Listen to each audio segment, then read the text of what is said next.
Step outside.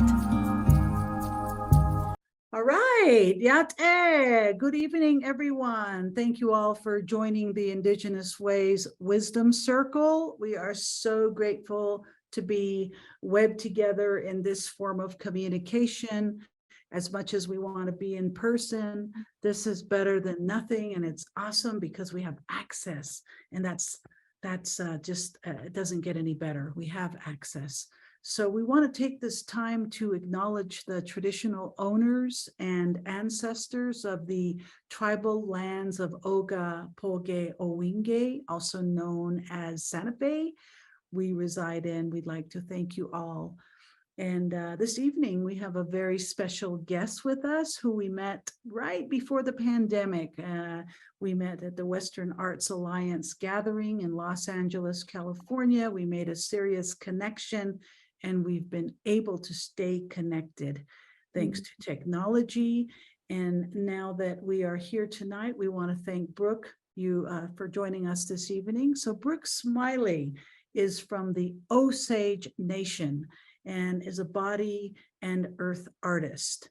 She is grounded in somatic education, public earth art, and dance performance. Her work engages a deep awareness in the body, our relationships with one another and the world, to tell stories of the land and the bodies that live here. She's also a Western Arts Alliance supported Native Launchpad artist with the Advancing Indigenous Performance Program. Yate, Brooke, yeah, thank you for being with us. Hawe Zani, Wajaje Osage. I'm here, so grateful. So just excited to be reconnecting with you, Tosh and Elena, and all of the community members that showed up today and that will show up over space and time. I thank you, and I really look forward to sharing mutual exchange. That is so cool. Well, thank you very much. And as we get this evening started, I usually want to get us all started and acquainted with you. Why don't you tell us a little bit about yourself, a short bio, tell us about maybe some of the salient events in your life that have impacted your walk, your work, and your global vision, and just we'll go from there. Thank you. Wow, thank you. I first want to recognize that I am traveling at this moment, and I am on land here in Mohknietsis, what's also known as Calgary, Canada, what they also call the Treaty 7 territories, Blackfoot, Métis. And in the spirit of reconciliation, I just wish to give gratitude to them and to those who I've met in welcoming me here, and give gratitude for both the mountains and the two rivers that flow on this land. And say, it's been a sunny, beautiful day, and there's been sunshine on my skin, and it's a little drier here, so I'm still adjusting. But it's really a pleasure and honor to join you. I'm a body and earth artist. What I do is always based in how I'm connecting my body with land.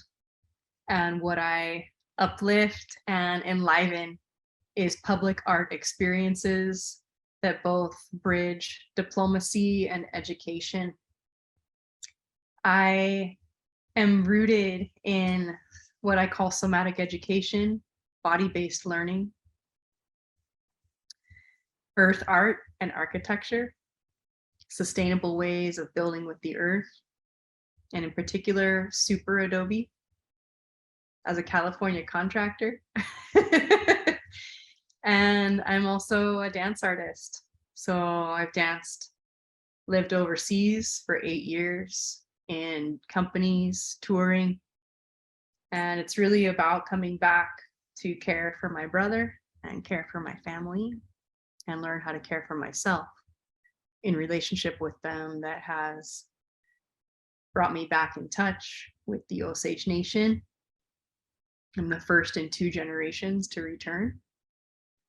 and also in touch with how to bring healing to my body and to create spaces where we can be our own best teachers.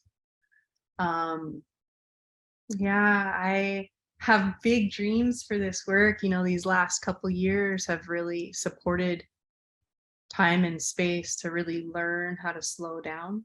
I thought I was slower before, but turns out I had some impatience to conquer.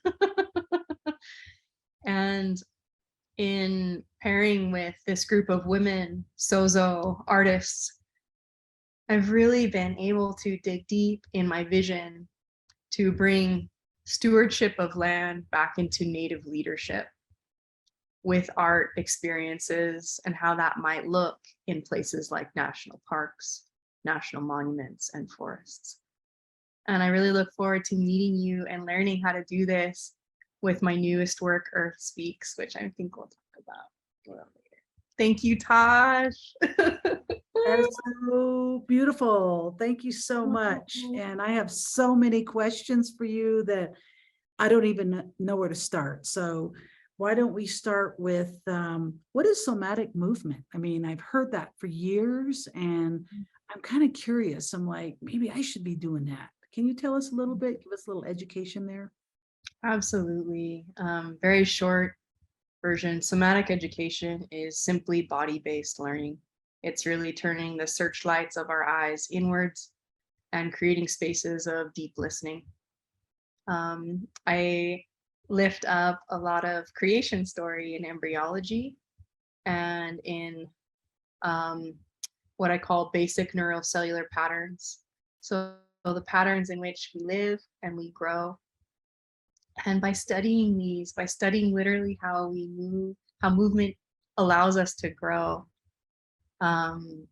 it then creates space of what it's like to make a new choice outside of what we know, outside of the patterns that our body normally takes. In somatic movement, it's a space to slow down and to listen. And I guide that really from the success and support of all that's going right in the body, all that is already working for us. So yeah, a lot of the times Western medicine can focus on what is the one thing that's going wrong. And somatic education really brings in the unity of relationships. Mm-hmm. That's really cool. That makes me think about this article I read in the New York Times 2 days ago that really got my attention in the science section. No, it was the health section actually, that talked about dialectical therapy that looks at all the circumstances and sees the different perspectives of it and sees the positive in all of it. And then there's a groundedness. And I'm just like, wow, I really want to explore that because, we have so many youth, our future generations that are, a lot of them are kind of broken, and I relate because I was once broken too when I was in my youth and throughout my life. So I really want to look into that more. So what brought you, Brooke, to the practice? Mm-hmm. Yeah. I think a lot in my body, I meet where I stop myself from speaking, stop myself from moving and expressing. And what brought it to me was addiction with somebody close to me who I loved. And it was this brilliant failure that all my patterns, no matter how much I tried or how much I gave everything, I found all of them not working anymore. And so it really was this time of how do I learn? How do I relearn how to speak? How do I relearn how to move from really who I am? And I think a lot of the times, in my upbringing, it was often encouraged to be silent and to not speak to things that are challenging or difficult. And what I find is that this gave me space to move and to listen beyond my patterns of withholding or freezing. Mhm. So it's really a permission. Mhm. So are you saying or alluding to maybe opening that window of vulnerability to allow yourself to really feel and explore what's really going on a deep level, and then being able to maybe call it, account for it, or have a relationship with whatever that is to create some healing, and then to obviously maybe share it with others, and knowing that as five-fingered ones, as human beings, as we say in Navajo, we say "Balashtlai." That's what we are. We are humans. We are five-fingered beings, that we all share the same, good and bad and everything in between. Mhm. Mhm. So how is the unique journey of your life and practice with somatic moving alive in your teaching? Can you talk to us about that? And who do you teach? What's your target audience? Or is there one, or is it just anybody that's interested? Anybody with a body. We're all in the right place and we all have a lot going right. I'm privileged to get to work with the Chumash, Coastal, San Ynez, and Barbareño bands of Chumash. And I work in Bridging University, the University of California, Santa Barbara.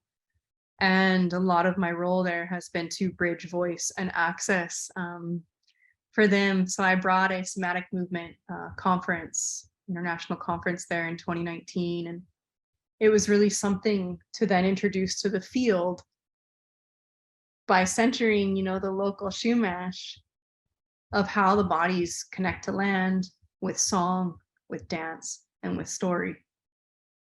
And I teach 18 to 25-year-olds, and I'm really, there's so much that I appreciate and value about the younger generations now that I'm kind of moving into the middle, as I recognize I've moved. And and then I have the elders that have been holding it down, that have invited me to learn with them. So it really is a cross-generational practice. And I find that in working specifically with Native communities and working with myself and my own body, which hasn't really been represented before in a lot of the learning, it's how to create safety. It's how to create comfort in unknown spaces when perhaps in my body, the first reaction might be to defend or to fear or to go away. What it's done is it's created a lot of resilience in my body, in strategies, in how to support and slow down and create safety in myself first. So that's really gotten a lot more into my study of trauma, how trauma moves and is held, and how this practice, whether it's 5 minutes of meditation, whether it's an hour and a half of held practice, how it can support us where we are. We don't have to leave where we are to do it. Yeah, and how it can meet everyone. Mm-hmm. Yeah. Well, it sounds like you really have some grounded qualifiers to be sitting in your space, to be dancing in your space, to be being in your space. And the only reason I say that is because when I seek help, I want the person I'm going to not just be book smart.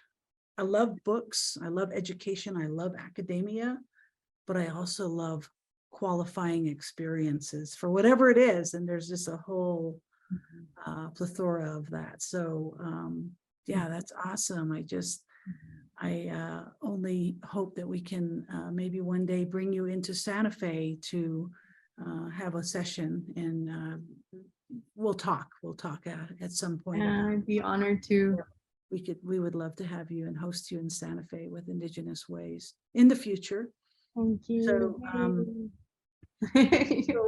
So what are your intentions? What do you see in the future? Like, what do you want to do with this amazing journey that you're on? I want to create access.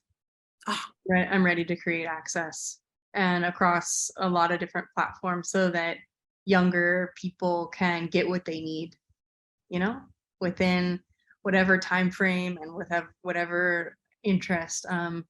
It's been so exciting to get to learn more about what the youth need, because that's really how I like to center, is based on what's present. And my intention is to create more access for Native communities specifically. Yeah. That's where it all starts. It starts with a thought, it starts with an idea, and then the manifestation of it, and then the people that need to come together and make it all happen, because there's many different moving parts, right? And the sacred intention, a perfect sign there, like, just a creation of it all. And I love the word access, because that's a big part of what Indigenous Ways is all about, is making access for all to break the walls of separation.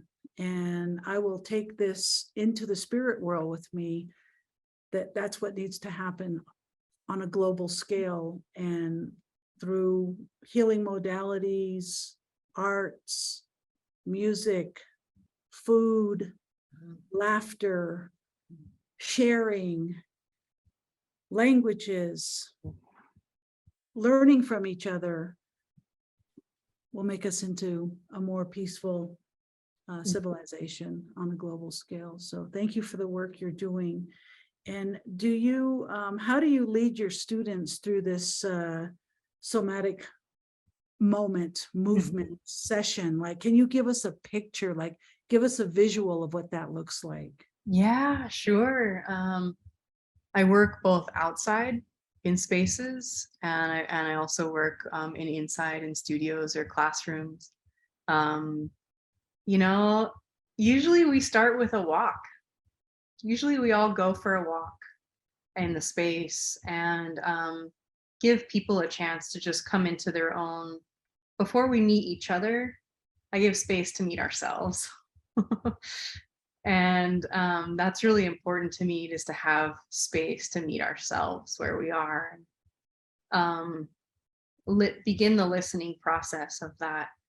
So then another would be to find a place where you want to be in the room or in the space. And I invite rest into the body. I invite you to lay down, sit down, stand up, whatever is most comfortable for people in the moment. And then I'll guide some body-based learning.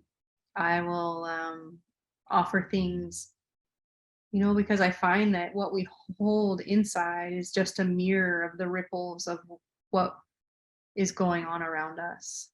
And so I might focus on the bones, and I might focus on how the bones begin as fluid. They begin as oceans. And we grow out of the curiosity to a space. It's not the cells on the outsides of our periphery. They tell the cells behind them, no, let's go forward. They tell the ones behind them, no, let's go forward. So it's like, how to retrace really how we grew ourselves. I go back to a simplicity of when we were just two oceans in the front, yolk sac, an ocean in the back, amniotic sac. And in learning where our rhythms came from in our body, and just giving ourselves a chance to remember them. They really come forward as support in our bodies today.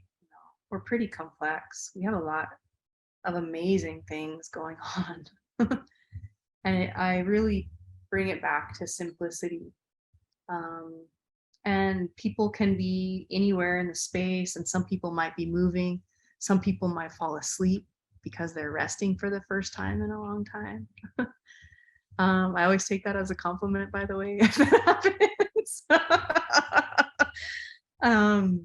Or if I'm working like with a company with dancers, then for the first time, it allows them more access to move from their whole self, instead of maybe some of these more movement techniques, like in music too, these techniques that have been these value systems. So I'm always interested how to encourage the whole person to be present and really find our own authentic language, our own way of speaking and moving.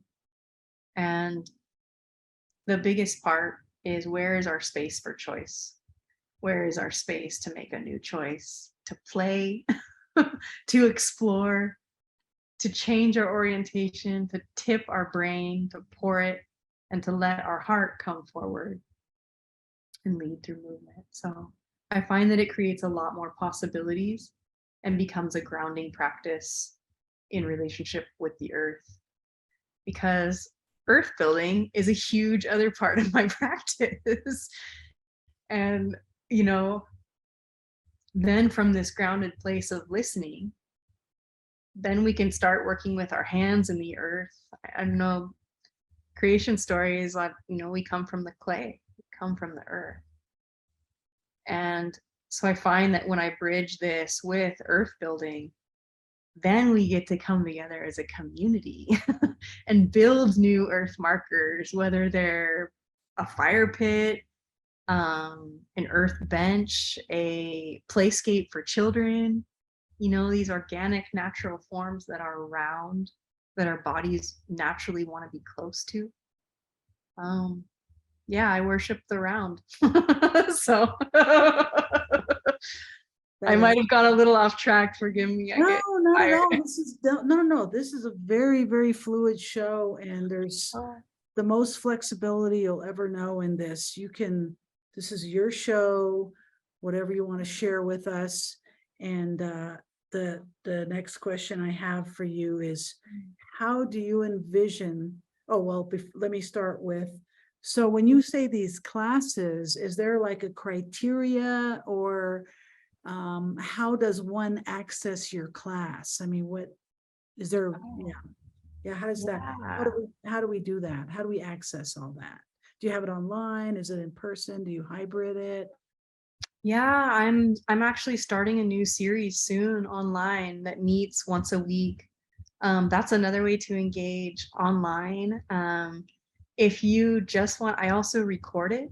And so I have a couple series that are already available, that I've already created. And you can find those on my website, brookesmiley.com.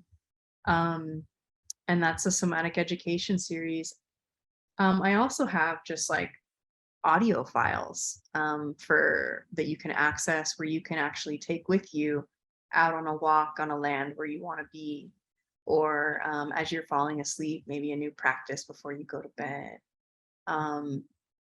So those are two ways. And then also, like, if you're in the you know, Santa Barbara, Ojai, California, Chumash territory, I hold community class. We gather at least once a month. And I do all this community work outside of the university. So Very nice, very nice. That like again comes back down to access. And of course now you know, I've got all these things going on in my head about, you know, interpreting and closed caption and CART and all this technology that's also available for our deaf and hard of hearing audience members too. So this technology is just beautiful. So I'd love to talk to you more about that. Oh yeah, let's talk for sure. Give me a call anytime for sure. Great. Definitely. So Great. how is somatic movement present in conversation with re-indigenization, and some people might say decolonizing the frame, the mind, the conditioning, all of that has it, the doctrine of discovery, if you will. So just take it from there. Oh, thanks, Tosh. Where do I start?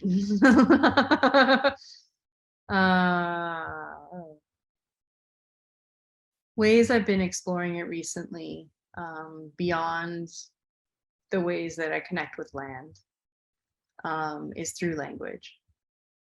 I've been the last couple years relearning Osage language. And through that, I'm able to better know and tap into the broader way of seeing and the broader way of including culture and ways of thought in that.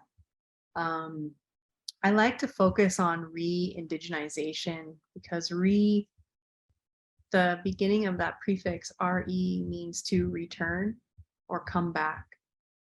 Whereas the movement of D, as in decolonization, D means away and from. So I find that if we can return and come back to indigenization, just as a movement of perspective, rather than to center from colonizing, I find that sometimes that can be triggering or repeating of the source of trauma. So I focus on just like, okay, let's center from indigenization. Let's center from like, right? Like who we are. So even the movement of that in centering it in the work. So I include a lot ways of identifying land. Like, for example, I was given permission, the word from Mia Lopez of Coastal Shumash Band. Yukune is where I live, where the two waters meet, come together from the mountains. It's where they come together. Whereas the anthropologist or colonizer's word is where the waters go away from each other. So just focusing on that difference of where things come together and how that's embedded in the language. That's how then that comes into how we are and can be in our body. So where are the places where in our body we come together? Yeah.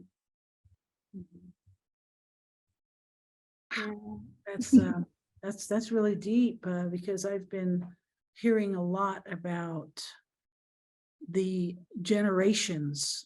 We've got our silent generation, people born 1925 to 1945, and then the following generation, the baby boomers, and then Generation Y, and right now we're in Gen Z. Wow. Gen Z started, I think, 1997, 96, 97, anybody born in that time. When we're talking about trauma, because that's where interest lies, because everyone has trauma. And whether people give themselves permission to speak about it or not, or learn so they can teach it. Do you feel, I asked our speaker last week the same question about her ancestors, and she's African Indigenous descent, the trauma from, say, your great-grandparents to your grandparents, to your parents, to you, and now you say you're working with the Gen Z generation. Do you believe that it's calming down that colonized hardcore trauma that's happened? Do you feel like the youth is kind of like, okay, that happened, let's move on? Or what do you think about, how would you compare the different generations with approaching your somatic work? And then that brings me to another question that I'll ask you after. Thanks for asking that. I would say that everybody is unique. So while some, I can notice some trends in the youth that I work with, I can say that mental health has been something that I've seen really shift and change in the last 7 years. And that's where I started to realize as I was teaching, like, oh, I'm just really teaching how to ground in the body, because attention spans can become very, very short, even with ourselves. So it's like, okay, well, maybe it's just not, maybe it just doesn't happen that much. And so what is it like to kind of play like with space and time, like taffy a little bit and just kind of stretch it out a little bit? Okay, can we stay here? Is this bearable? And how to create some comfort and pleasure um, in slowing down. So it's been a real reteaching of the body in that way. Um, and I would say both in I think in my generation, 1980s born, this is really a middle ground of learning what can we let go of. And there's a lot of work in that. There's a lot of work in that. And as I say that, I give so much gratitude to the women and the people that came before me in giving me this space and time of learning in my body. And I honor what they came up against and not only survived, but found a way to, be abundant and, have my mom, have me. And so it's something about supporting expression. It's supporting space for difference. And I think another big thing and aspect of it that I'll close with is just learning how to do that together. In at Standing Rock, I began to notice that the bodies of both sides became harder in some ways. And I find that in protest spaces, and I care a lot. I have so much care for how we are present in those spaces of our no and our yes, and how to uplift softness, or at least like harmony and balance in our bodies, joy, love as a strength. And I find that, with the body, we already know how to do it. We have a place where we come together. Our midline is where we grow together. The answers are all in here. And then it's like, how do I uplift that and support that in community so there can be space for difference, with acceptance, with belonging. And I find that can be really healing of trauma.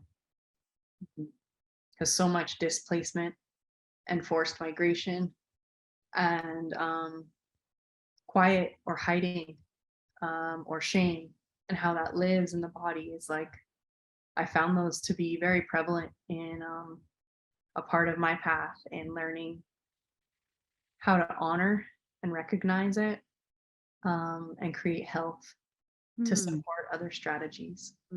Beautiful, beautiful, beautiful. A lot of people that I love very, very dearly are gone. Because when I was young, I had older friends, like as in 10, 20, and 30-year older friends. And my best friend died at 96.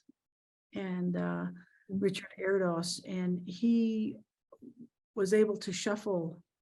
And when he walked and moved, when we went out to have, dinner at a restaurant in Santa Fe, are you able to work with generations that are like approaching like 90s and 100?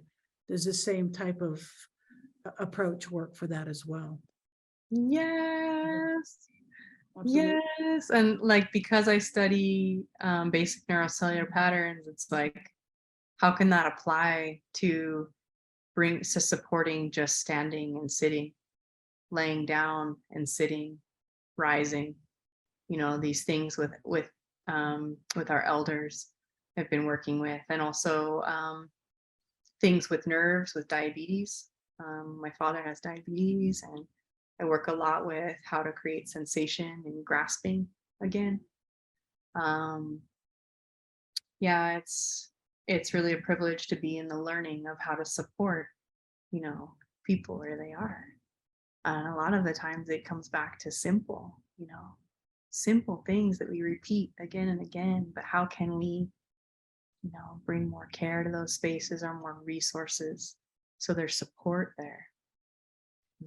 Well, I feel a real calmness with your energy, that you're not in a rush, like, sometimes you can just feel, because right now in society, it's just like on the phone, it's just like so much stimulation has come with the web, with that internet access, and it's good and it's bad, and like everything else, there's positives and negatives.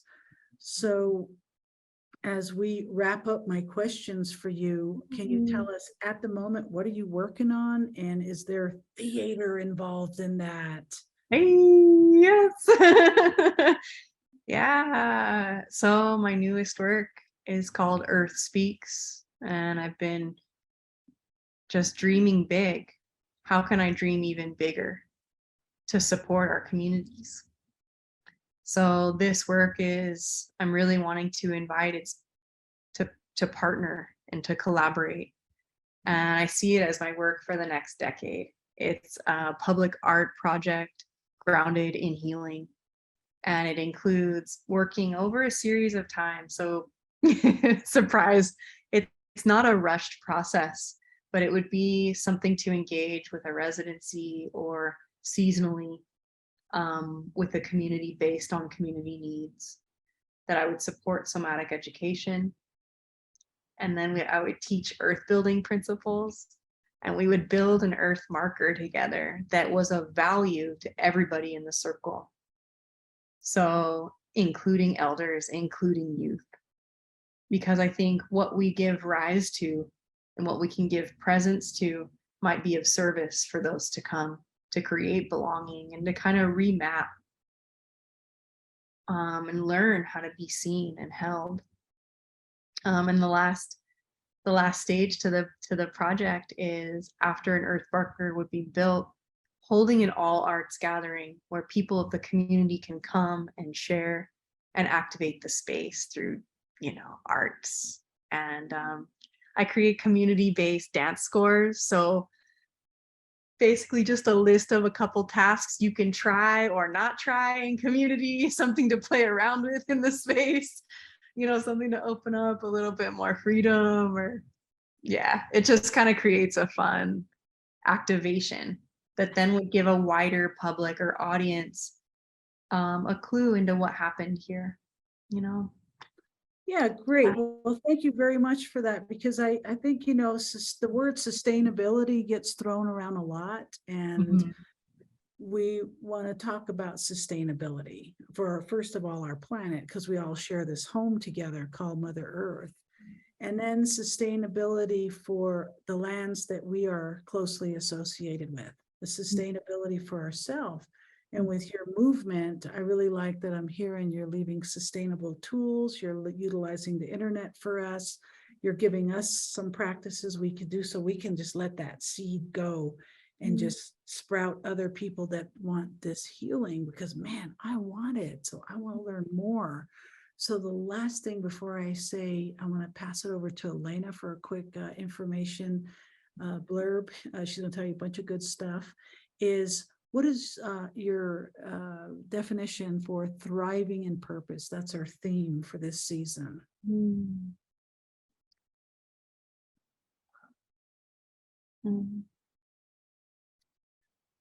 But everybody deserves to thrive, and that we can all help each other and support each other to do that. And I think the more we can encourage and bring that care to each other and lift each other up, that helps all of us tap into what our purpose is. That helps through the camaraderie of these other Native artists through the Native Launchpad program, including you, including Elena. It's like that, just like, it's nutrition, it's medicine, it's food. We really give each other that in community, and encouraging that, being patient with it, that creates purpose, that creates us to be able to tap into what that is. I know that through the Earth Speaks project, the dream is to how that can live in national parks, national monuments, and forests, to where how an app might be made, but how more awareness can then help bring leadership back into Native hands in those spaces, how we can create a Native youth artist residency in these spaces so that these lands are ours that we can return to. Yes. And I say, like, what gives me strength in my purpose is that this all feels a lot bigger than me. And the fact that I can advocate and call upon my gifts, like, I'm a very sweet person, like it naturally comes, like how to go with our own grace, you know, in being able to bridge access and shift Yes. so that communities can thrive. We can help each other thrive. Thank you so Thanks much. for asking. You're awesome. Thank you. And I have so much to share and so many resources to give you. And I've got bridges for you that are just going wild in my head, but I better stop now and just say thank you. And let's just take a quick breather here and let's hear what Indigenous Ways is up to. Thank you. Thank you. Huge thank you, Brooke.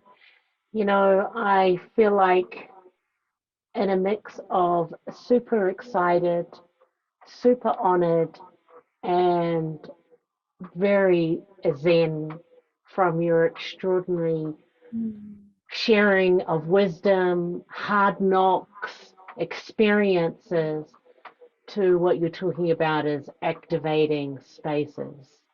Thank you, thank you, thank you. And, you know, Tash talked about earlier, we had the great honor of connecting with Brooke in 2019 at WA, Western Arts Alliance, where she's at the conference now in Canada.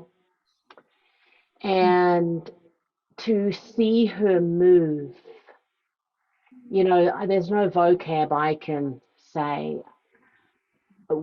There's no words. But I do want you to check it out at Brooke's website, which is brookesmiley.com. And I remember we did an online thing, and seeing your showcasing was absolutely breathtaking. So if you haven't looked at her website, please go to her website. As she said, she's doing online courses, so do have a look and enroll. But this is that wonderful time to let you know what we've been up to, or what we are going to get up to. And if you're here in Santa Fe, New Mexico, what's going on is we've got our 5th and final monthly festival, which is happening on September 21st at the Santa Fe Rail Yard Park. We're pretty jazzed because there's many things that's going to be going on the performance green from 4 to 7 p.m. Mountain Time. We have working with many community members, nonprofit, for-profit, many organizations. So we've got Wiseful New Mexico, which is a circusry nonprofit organization here, which will be doing workshops.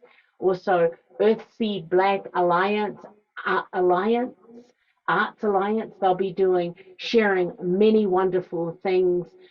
Here we've got face painting, arts workshops, all sorts of great things. We've also got local artisans, food vendors, where you can bring your own picnic and chair and enjoy the entertainment, kicking off from 5 to 7 with local artists, G Precious, and finishing off with Interstate, which is a reggae band to dance and celebrate indigeneity, Native Americans, our LGBTQIA2 plus communities, and our deaf and hard of hearing communities.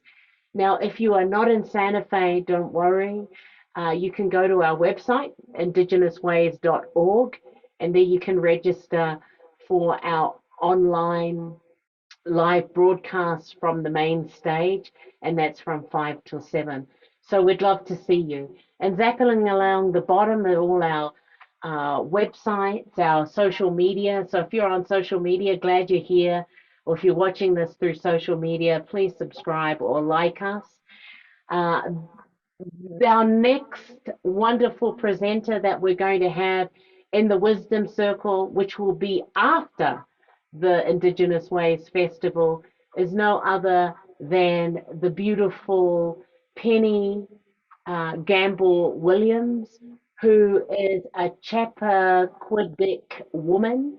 She is this extraordinary environmental human rights arts activist, and she's going to be coming to us from Rhode Island, sharing her incredible wisdoms through this platform. So please, we'd love to see you. And if you can't see us, all of these presentations are live on our website, IndigenousWays.org. We have been very honored to support over 175 presenters since April 2020 when we started this format. We've been very blessed because from the 1st of April when we started, we had ASL interpreted access, and yeah, a lot of fun.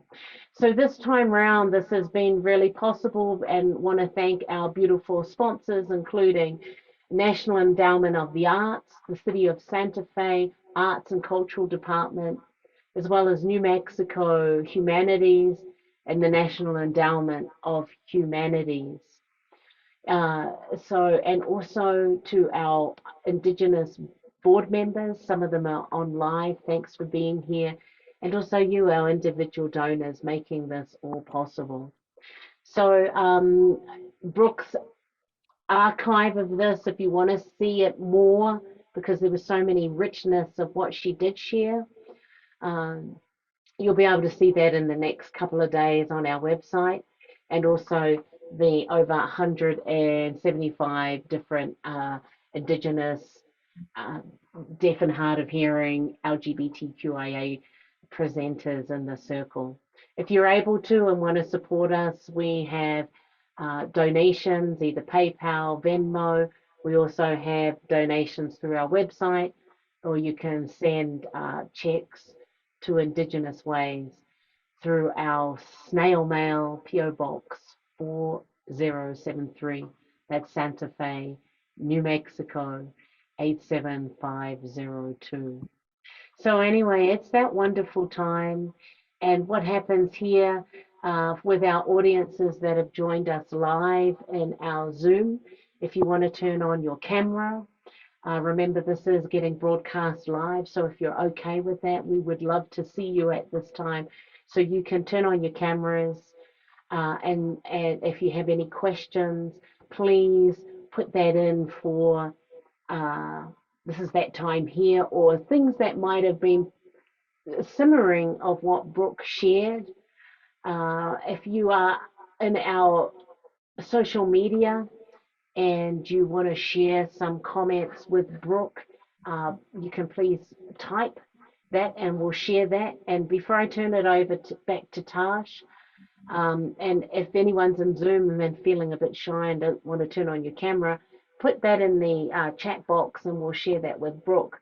But from our social media, I'm just going to go to Amy Lafferty. She says quite a number of things because you really inspired her tonight, Brooke, like many of us, with your extraordinary walk. And Amy says Brooke has the calm voice and is so intellectual and fresh. Words like collaboration, value, arts, community, and the young and old sound exciting and positively refreshing. Refreshing. I totally agree, Amy. And Amy also says she was thinking that deep as in language, deep as in connection to perception, and deep as in body. Thank you so much for that. With that, I'm going to turn that to you, Tash. Okay, everybody, I want you guys to meet Aroha. Aroha is Maori for love. So Aroha's last name is Yeje, which means small, because Aroha is tiny, but she's growing very quickly. She came from Sawmill, Arizona. So I want everybody to meet Aroha, and I'm going to put Aroha down. And I just want to let everybody know, I know Judy Stout, you're here this evening. Thank you very much. What an honor to have you with us. And Zol is going to be speaking for one person at a time, and her and Mariah are going to interchange, and they put a little marker in our chat box to explain how that works. So, all right, let's see who wants to say hi first. Any questions for our beautiful Brooke? Would you like to raise your hand, or would you like me to pick on you, or how should we proceed?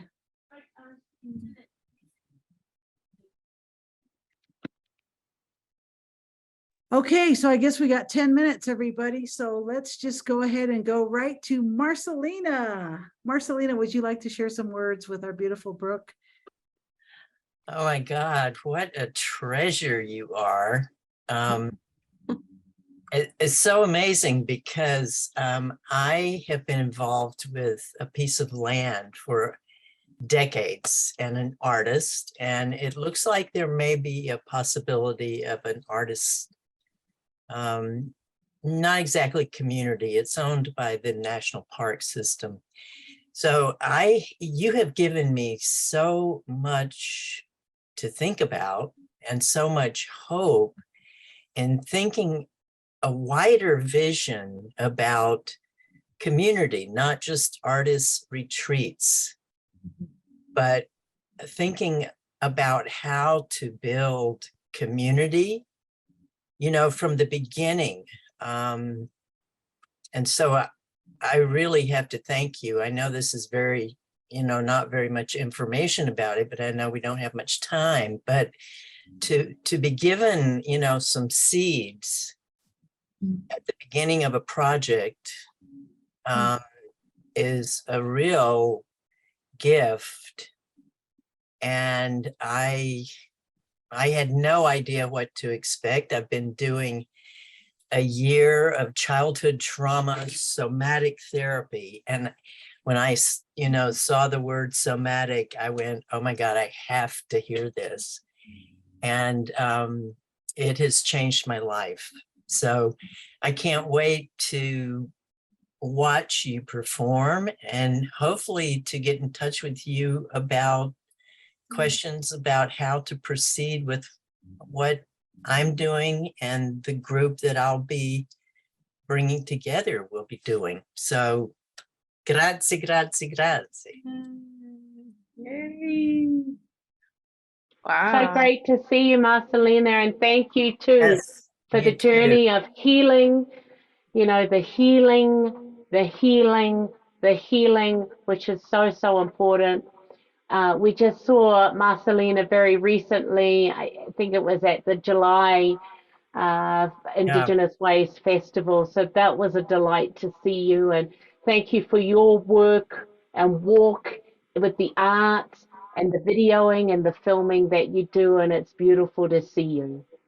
And, you know, Thank I just want to say what you and Tosh are doing is just magnificent. And I tell everybody I can because I am so moved by your commitment, your vision, and your ability to collect these amazing people to gift us with. You know, it's so important for us to know all of these amazing things that are happening on the planet because we are inundated with all this horror show stuff every day.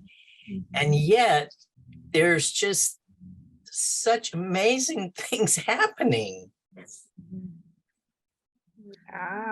Yes, thank you very much, Marcelina. Thank you for your walk, and thank you for all you're doing too. I would like to go, and I would like to move up to Kaliutu. Would you like to say something, Kaliuti? Hi, Siguli, can you hear me? I can hear you. Thank you for being here. I always introduce myself in my original language, so I say Siguli Swagwag Galahindi Niu Gets, Wagi Sli Wagi Niwa Kitoloda Onidag Ngwe Winege, Yonko Yuko Donlas. So what I say is, hello everyone, my name is Galahindi, and I'm a member of the people of the Standing Stone First Nations of the Thames here on Turtle Island. I happen to be Bear Clan. We are located on the traditional lands of the Haudenosaunee, the Anishinaabe, Delaware, and Huron nations. In the northern part of Turtle Island, that's been kind of segregated and relabeled Canada. And within those confines, I'm in a small area that's now called Southwestern Ontario. And I love the resources of having an online platform where people can actually share their experiences and in their knowledge, because as I was saying earlier in the chat, it's part of our creating a more harmonious world. We really have to first of all recognize that we all have differences. We acknowledge those differences and we respect them, and we do that by asking questions and educating ourselves. Once we've asked questions and we've educated ourselves, the next step is to share that knowledge with the people around us, whether that's our family, our friends, our neighbors, our co-workers, because that, as I think Brooke was trying to say earlier, is what creates that ripple of effect, where that circle just expands out, and we all become have a very mutual respect for one another and have empathy in each other's historical gathering. So I appreciate that, and I want to say Yonko to Brooke for sharing your information and your wisdom today. Nkashi, thank you. I see you. Thank you so much for speaking. Yeah, thank you very much from the Dene Nation to you and your people and your land and your ancestors. And thank you for your walk. And we are coming to the top of the hour. So I want to ask Adele, would you like to say hey?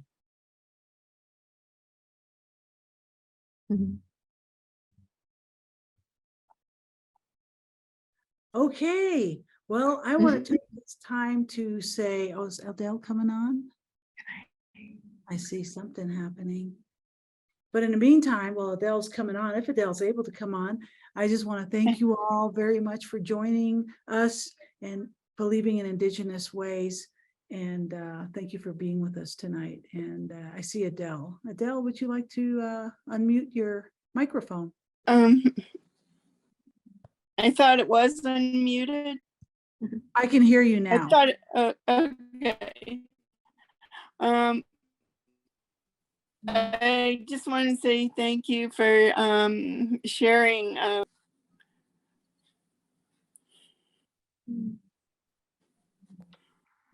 Beautiful. Thank you so much for that, Adele. We're really grateful that you're here. Also, all our live participants, whether that be through the Zoom that we're on at the moment live or through our social media, that you're here, or if you're watching the recorded version into the future. Thank you, thank you, thank you for your time and blessing us. We are so appreciative. I want to give a shout out to Zol and also to Mariah, our two interpreters, making access available to all. Importantly, to each and every one of you for blessing us in the circle. We're going to look forward to seeing you Wednesday, August the 21st at the Indigenous Ways Festival at the Santa Fe Rail Yard Park on the performance green. It is 4 to 7 Mountain Time.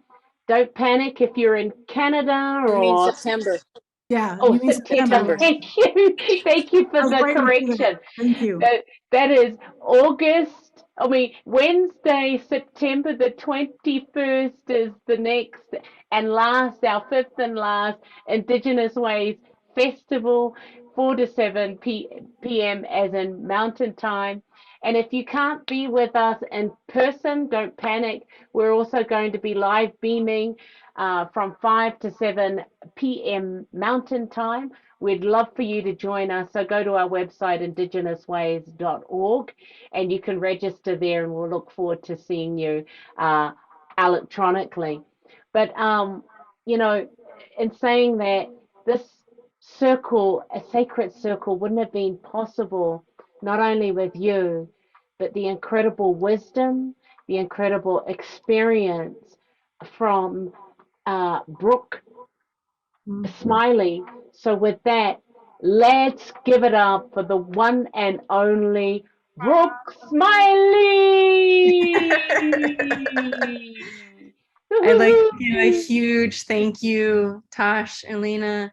I am so grateful not only for getting to join you, I've been admiring you and this practice for years since you began it. I thank you. It's the biggest gift to our community. I watch the recording sometimes when I can't come in person, and it's like I recognize what a gift you're giving. Thank you so much for inviting me to be part of the circle. And thank all of you out Community. there tonight. We love you. And Donna, it's good to see you. Glad you're back in Columbus, Ohio. Thanks for supporting Indigenous Ways in person in Santa Fe at the festival and for Indian Market. Thank you. Love you all. Have a great night. Touch the earth.